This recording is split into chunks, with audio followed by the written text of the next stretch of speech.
Hi friends, welcome to our channel. నా పేరు రమేష్ వర్మ. ఇప్పుడు నేను చెప్పబోయే ప్రతి మాట ఒక డైమండ్ లాగా ఉంటుంది. ఎక్కడే కానీ స్కిప్ చేయొద్దు, జాగ్రత్తగా గమనించండి. చూడండి, జగన్మోహన్ రెడ్డి గారు ఏం చెప్పినాడు. హే రామ్ సేవ్ ఆంధ్ర అన్నా. నువ్వు చెప్పాల్సింది హే రామ్ సేవ్ ఆంధ్ర కాదు, హే జీసస్ సేవ్ ఆంధ్ర అట్లా చెప్పాలా. ఆ తర్వాత రాష్ట్రంలో జంగిల్ రాజ్ పాలన తీవ్ర స్థాయిలో ధ్వజమెత్తిన వైఎస్ జగన్మోహన్ రెడ్డి. యాడెత్తిన ధ్వజం నువ్వు ఎక్కడా ఎత్తలా. గతంలో పవన్ కళ్యాణ్ గారు ఒకసారి చెప్పినారు, కాంగ్రెస్ హటావ్ దేశ్ బచావ్ అని. నీకు కూడా అదే చెప్తున్నావు. నువ్వు ఈ రాష్ట్రం వదిలిపెట్టి ఆ పక్కన రాష్ట్రంకి ఎక్కడికో పోయి యలహంక ప్యాలెస్లో పోయి కూర్చోపోనైనా నీకెందుకు ఈడ అభివృద్ధి జరుగుతున్న అమరావతిని ఆపేస్తానంటే ఏందయ్యా స్వామి నువ్వు హయాం వచ్చిన తర్వాత. అది ఇంకోటి ఏంటంటే, నాకు ఓట్లు వేయాలనుకుంటే మావిగన్ వస్తుంది, చంద్రబాబు నాయుడుకి ఓట్లు వేస్తే అమరావతి వస్తుంది అంటావు. అందరూ అమరావతి కావాలనే కదా నీ నెత్తి మీద ఒక మొటిక్క వేసి 11 ఇచ్చి కూర్చోబెట్టింది నిన్ను. అది కూడా అర్థం చేసుకోకుండా ఈయనేదో ధ్వజం ఎత్తుతున్నాడు, గుడి ముందు ధ్వజం నిలబెడుతున్నాడు. ఏందయ్యా ఇది కరెక్ట్ కాదు. జగన్మోహన్ రెడ్డి గారు, మీరు ఇంకా మీ హెలాజినేషన్స్లో పబ్జీ ఆడుకొని బయటకు వచ్చి ఒక్కసారిగా ప్రజల మధ్యలో ఏం జరుగుతుందో ఆలోచించకుండా మీ నోటికి ఎదుస్తే అది మాట్లాడితే ఇక్కడ జరగదు. అందరూ కావాలనే కదా మనకు అమరావతిని ఏకైక రాజధాని కావాలనే కదా అందరూ యాక్సెప్ట్ చేసింది. ఆ బిల్లు కూడా పాస్ చేయించుకునింది అందుకే కదా. అది కూడా అర్థం చేసుకోకుండా మళ్ళీ పిల్లోళ్ళలాగా నోట్లో నాకు చాక్లెట్ పెడితే నేను సైలెంట్గా ఉంటా, లేకుంటే ఏదైనా మాట్లాడతా అన్నట్టుంది జగన్మోహన్ రెడ్డి గారు మాట్లాడేది. 2019 నుండి 2024 మధ్యలో ఏమన్నాడు, 3 రాజధానులు కడతా అన్నాడు. అంతకుముందు ఏమన్నాడు గుర్తున్నది కదా, 14 నుంచి 19 మధ్యలో లేదు అమరావతి జై అమరావతి అని అన్నాడు. ఆ తర్వాత 2024 వచ్చేటప్పటికి లేదు అమరావతి ఏమొద్దు మావిగం చేసేద్దాం అంటే నీ ఇష్టం. నువ్వు ఏ ఆటైనా ఆడతావు.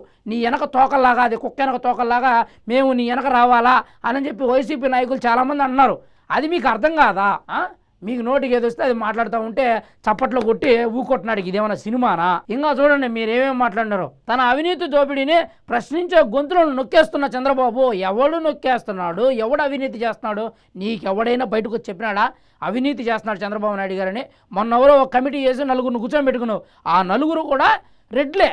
వాళ్ళ గతంలో కూడా అమరావతి అభివృద్ధికి భూములు ఇవ్వనోళ్ళే. అమరావతికి అభివృద్ధికి భూమి ఇవ్వడంలో అమరావతికి వ్యతిరేకమైనట్టే కదా. వాడు వ్యతిరేకమైతేనే కదా భూమి ఇవ్వకుండా ఉంటాడు.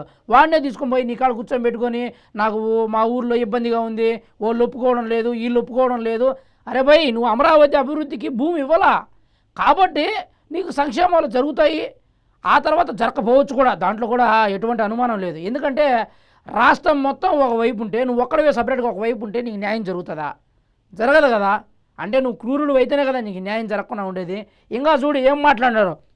చట్టాన్ని పోలీసుల వ్యవస్థ చేతులకు తీసుకొని దారుణంగా వ్యవహరిస్తుంది. సీఎం గారు దారుణంగా వ్యవహరిస్తున్నారంట. ఏది? ఆ రౌడీ షీటర్ గురించి. ఆ రౌడీ షీటర్ల గురించి మాట్లాడడానికి నువ్వు అసలు ఏమైనా సెన్స్ ఉన్నదా జగన్మోహన్ రెడ్డి గారు? మీరు కరెక్ట్గా జ్ఞానం ఉండే ఈ మాదిరి మాట్లాడుతున్నారా? పదే ఆ రౌడీ షీటర్ ప్రస్తావన ఎందుకు తీసుకువస్తున్నారు మీరు? అంటే కుల రాజకీయం చేద్దామని చూస్తున్నారా? ఎస్సీ ఓట్లు వినాయి, బీసీ ఓట్లు వినాయి, మైనారిటీ ఓట్లు వినాయి, ఎస్టీ ఓట్లు వినాయి. ఇవేవి మనకు పడవు. ఆఖరికి రెడ్లు కూడా మీకు చాలామంది ఓట్లు ఇలా. ఇంక ఇవన్నీ పోయినాయి, కుదరదు.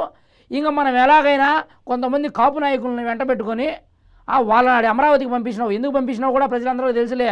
ఆడ శవరాజకీయం చేద్దామని చూసినావు, అది కుదరలా. దేవుడి దేవలో వెనక్కి వచ్చేసినారు. వాళ్ళు సేఫ్.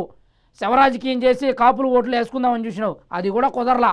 మొన్నే కదయ్యా దేవినేని పాపము అవినాష్ చెప్పింది మేము అమరావతికి వ్యతిరేకం కాదని. అంతకుముందు మిదిరినెట్టు కూడా చెప్పినాడు కదా మేము అమరావతికి వ్యతిరేకం కాదని. అంతకుముందు సజ్జలో కూడా చెప్పినాడు కదా మేము అమరావతికి వ్యతిరేకం కాదని. మరి ఈరోజు నువ్వు ఎందుకు అంటున్నావు ఈ మాట?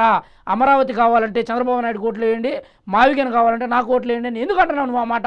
అంటే నీ మనసులో ఉంది కదా ఈ అక్కసు, నీ మనసులో ఉంది. అంటే ప్రజలు బాగుపడడం నీకు ఇష్టం లేదు, అమరావతి అభివృద్ధి అవ్వడం నీకు ఇష్టం లేదు, రాష్ట్రానికి ఏకైక రాజధాని ఉండడం నీకు ఇష్టం లేదు, ప్రజలు ఉద్యోగాలు చేయడం అంతకన్నా ఇష్టం లేదు. ఎంతసేపు నీ మోచేతుల కింద నీళ్లు తాగుతా, నువ్వు ఇచ్చే హామీ పథకాలు 2000 3000 ఇచ్చే ఆ డబ్బులు తీసుకుంటా సుఖ సంతోషాలతో ఉన్నారని నువ్వు అనుకుంటున్నావు.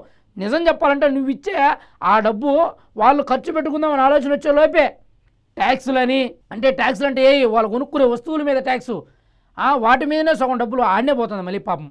నువ్వు దానికి వాళ్ళు ఇచ్చేది ఏం లేదు. అమ్మఒడి ఇస్తున్నావు, ఆ తండ్రి అకౌంట్లో ఆడ మందు తాగడానికి ఆడ సగం బెరికేసుకున్నావు. ఎప్పుడు? గత ప్రభుత్వంలో. కాబట్టి నిన్ను ఓడించారు. నీకు ఇంకోటి కూడా చెప్తున్నాను జగన్మోహన్ రెడ్డి గారు, దళిత క్రిస్టియన్ రిజర్వేషన్లపై మీ వైఖరి ఏంటి? ఏమో మొత్తం ఎంటైర్ ప్రాబ్లమ్స్ ఆయన 1 గంట 2 గంటల్లో డిస్కషన్ క్లియర్ చేసుకుంటాడు. మళ్ళీ 6-7 నెలలు రాకూడదు కదా ప్రెస్ మీట్ ముందుకి.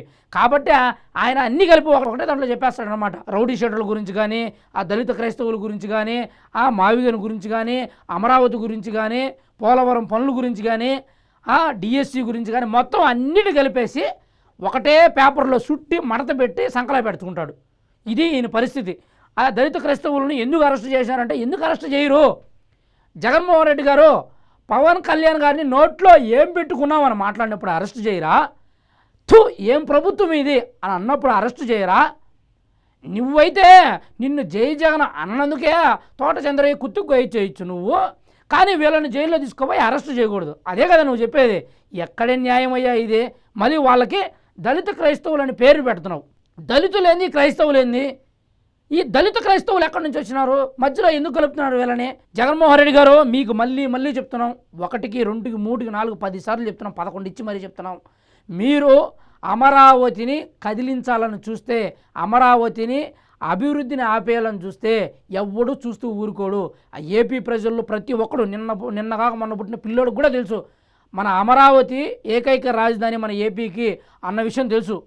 ఆయన ఎందుకయ్యా మీకు అంత ప్రపంచం అంతా ఒకవైపు ఉంటే నువ్వెందుకయ్యా ఇలా ఉన్నావు? అర్థం కాకుండా ఉన్నావు నువ్వు అసలు. చూడండి ఇంకా ఏం మాట్లాడినారో. ఆ రాష్ట్రంలో రూల్ ఆఫ్ లా లేదు, రాజ్యాంగబద్ధమైన పరిపాలన లేదు. నిజం చెప్పాలంటే ఆ మాట అనాల్సింది కూటమి ప్రభుత్వం వాళ్ళు కదా. గతంలో మీరు చేసిన అన్యాయాల గురించి, అవినీతుల గురించి మర్చిపోయారా జగన్మోహన్ రెడ్డి గారు? ల్యాండ్ పోలింగ్ పెట్టి అసలు నాయన ల్యాండ్ టైటిలింగ్ యాక్ట్ పెట్టి రైతుల భూములు లాక్కోవాలని చూసినారు. పోలవరం పనులు ఆపేసినారు, అమరావతి అభివృద్ధిని పూర్తిగా ఆపేసినారు, పేదలకు ఇల్లు కట్టిస్తా అని చెప్పినారు, అయ్యి సగంలో ఆపేసినారు. ఇలాంటివి 1,00,000 ఉన్నాయి. మీరు ఏదేదో అంతా మేము పొడి చేసినాం, లేవనెత్తేసినాం, మా వల్లే అప్పుడు అభివృద్ధి జరిగింది అనుకుంటే తప్పు. మీ వల్ల అభివృద్ధి జరగలేదు కాబట్టి 2024లో మిమ్మల్ని ఓడించారు. ఇది అర్థం చేసుకొని ముందుకు పోతే బాగుంటుందని ఆలోచిస్తున్నాను జగన్మోహన్ రెడ్డి గారు. మీరు కూడా ఆ ఆలోచన మర్చిపోకుండా ఒకసారి 2-3 సార్లు రిమైండ్ చేసుకోండి. ఎందుకంటే మీరు నడుస్తున్న దారి తప్పుడు దారి. సరేనా? జై హింద్.